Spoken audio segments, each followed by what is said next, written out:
अखिलेश और कांग्रेस में ठनी। बिहार के बाद अब यूपी में टूटेगा गठबंधन।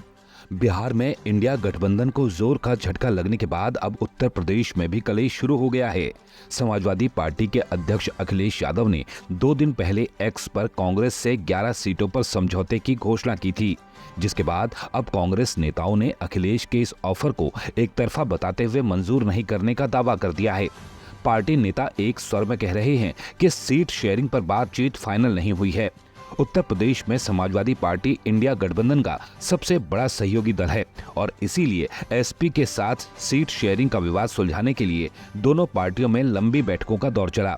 लेकिन 2 दिन पहले अखिलेश यादव ने कांग्रेस को एक तरफा 11 सीट देने की घोषणा कर दी। इस ऐलान से कांग्रेस में खलबली मच गई। अखिलेश यादव ने कहा कि समीकरणों को ध्यान में रखते हुए सीट देने का सिलसिला आगे भी जारी रहेगा, जिसके बाद कांग्रेस नेताओं ने सीट बंटवारे पर फाइनल बातचीत को नकार दिया। एक तरफा घोषणा से कांग्रेस खेमे में नाराजगी की खबरें भी सामने आई। हाईकमान ने कांग्रेस नेताओं को मीडिया में तल्ख बयान देने से रोक दिया।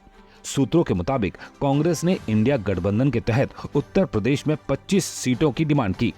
नेतृत्व की तरफ से साफ हो चुका है कि 20 सीटों से कम पर समझौता मंजूर नहीं होगा।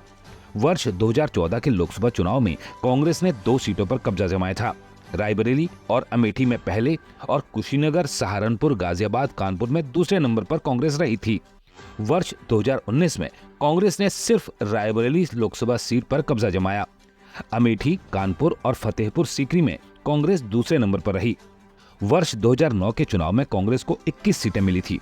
कांग्रेस के रणनीतिकारों का दावा है कि इंडिया गठबंधन में एसपी और कांग्रेस का साथ मुस्लिम मतों के विभाजन को रोकेगा, इसलिए दोनों ही दलों को मजबूती मिलेगी।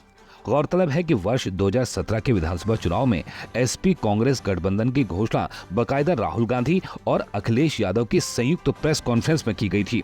राजधानी लखनऊ में दोनों का रोड शो भी हुआ था। कांग्रेस नेताओं का कहना है कि इस बार भी सीटों के बंटवारे की घोषणा ठीक उसी तरह होनी चाहिए थी।